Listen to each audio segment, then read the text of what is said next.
Hai semua, musim permohonan UPU dah tiba lagi. Wah, ini satu detik yang sangat besar dalam hidup kan? Saya faham, mungkin rasa cuak sikit. Tapi jangan risau langsung.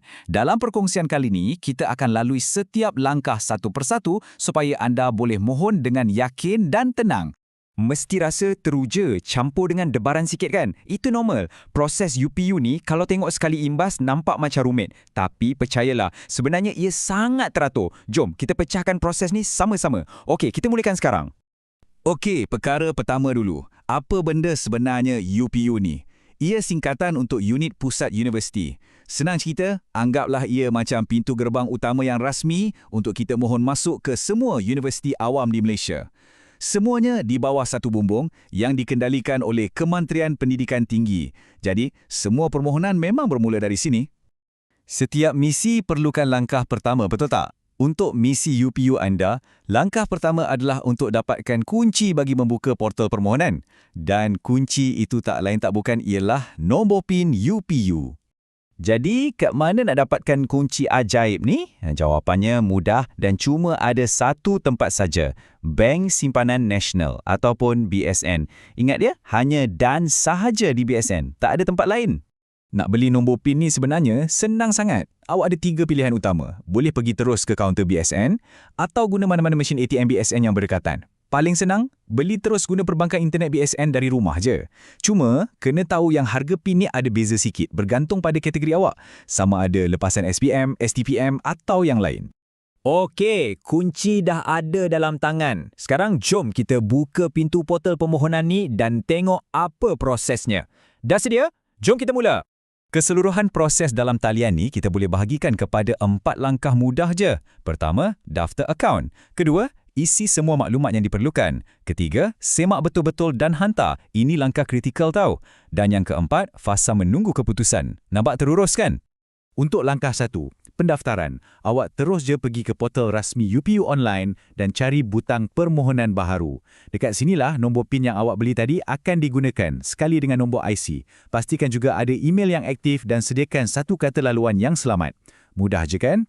Langkah kedua, mengisi borang. Awak akan lengkapkan beberapa bahagian, maklumat peribadi, akademik dan kokurikulum. Tapi, bahagian yang paling penting sekali ialah pilihan program. Awak kena susun senarai kursus idaman awak tu mengikut keutamaan. Pilihan nombor 1 tu mesti kursus yang awak paling teringin nak dapat. Okey, dah siap isi semua? Tunggu dulu. Sebelum klik hantar tu, tarik nafas dalam-dalam dan semak setiap butiran sekali, 2 kali, 3 kali. Ejaan nama, nombor IC, semuanya. Dah betul-betul yakin? Barulah klik sah dan hantar. Dan tolong jangan lupa simpan slip pengesahan tu. Ia adalah bukti permohonan awak. Sangat-sangat penting. Permohonan dah selamat dihantar? Tahniah. Tapi kerja kita belum selesai lagi. Sekarang jom kita tengok beberapa tips pro untuk elakkan kesilapan-kesilapan lazim yang boleh menjejaskan permohonan awak. Tip pertama, keseimbangan itu kunci. Memang penting pilih kursus yang awak minat gila-gila, tapi pada masa yang sama, kena realistik dengan keputusan peperiksaan awak. Kenapa? Sebab gabungan minat dan kelayakan inilah yang akan tingkatkan peluang awak untuk dapat tawaran dan berjaya dalam kursus tu nanti. Tip kedua, dan yang ini ramai sangat terlepas pandang.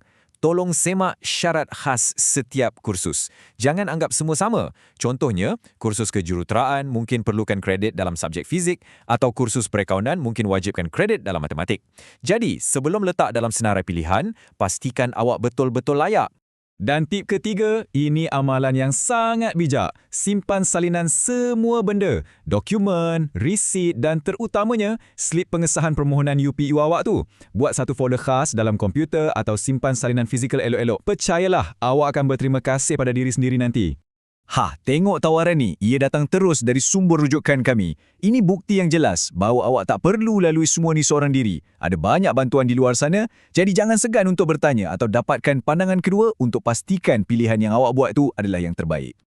Okey, permohonan dah selamat dihantar, tip-tips penting pun kita dah tahu, jadi sekarang nak buat apa? Apa yang berlaku lepas ni? Sekarang, kita masuk fasa menunggu. Inilah bahagian paling sukar kan? Kena banyak bersabar dan tunggu pengumuman rasmi. Biasanya, keputusan akan keluar dalam beberapa minggu selepas tarikh tutup. Bila tiba masanya nanti, awak boleh semak terus di portal UPU Online yang sama awak mohon tu. Semuanya di satu tempat.